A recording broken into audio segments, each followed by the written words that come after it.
Баршаңызға сәлем. Дәл осындай ауызда еритін үй жағдайында етті пирог жасайтын боламыз. Ол үшін бізге айран немесе қаймақ қажет.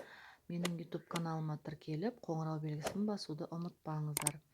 Айранның үстіне 2 жұмыртқаны жарып, венчикпенен жақсылап бір масса шыққанша араластыратын боламыз.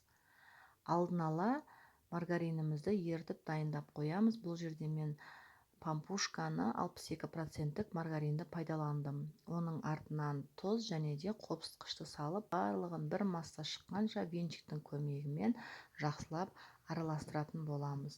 Алдын ала електен өткізілген ұнымызды салып, бірінші венчикпен және де артынан қолдың көмегімен жақсылап июі қанғанша қолдың көмегімен илейтін боламыз.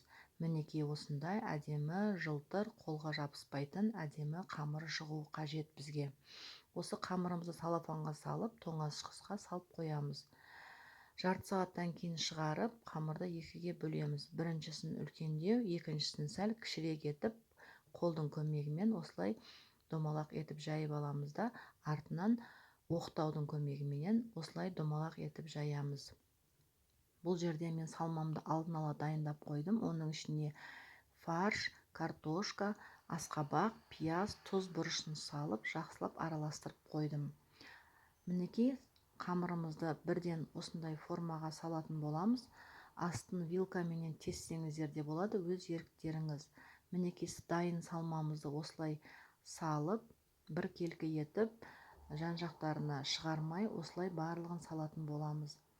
Және де пирогымыз біздің сочный, дәмді болып шығу үшін бетіне сармайды осылай қоссаңыздар да болады.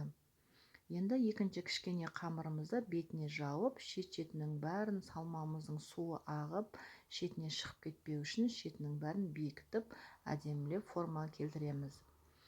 Және де жұмыртқамызды жарып, осылай бетіне барлығына бір келкі етіп жағып шығатын боламыз. Шетіне, ортасына, барлығына осы жұмыртқаны сарып шығамыз. Бұл бізге алтын түстес әдемі түс береді. Бетіне күнжут немесе мак сепсеңіздер де болады, өз еріктеріңіз, өз қалауларыңыз. Және де пирогымызға ішіне ауа кіру үшін мінекей осылай бетін кішкене пышақпенен кішкене тесіп қойсаңыздар да болады. Алдын ала 180 градуста пешімізді қыздырып дайындап, мінекей осындай әдемі ауызда еритін пирогымыз дайын болып шықты. Сіз де жасап көріңіз. Менің каналыма тіркеліп, қоңырау белгісін басуды ұмытпаңыздар. Үйде жасап көріңіздер. Барлықтарыңызға сәттілік тілеймін. Мінекей осындай әдемі, дәмді пирог шықты.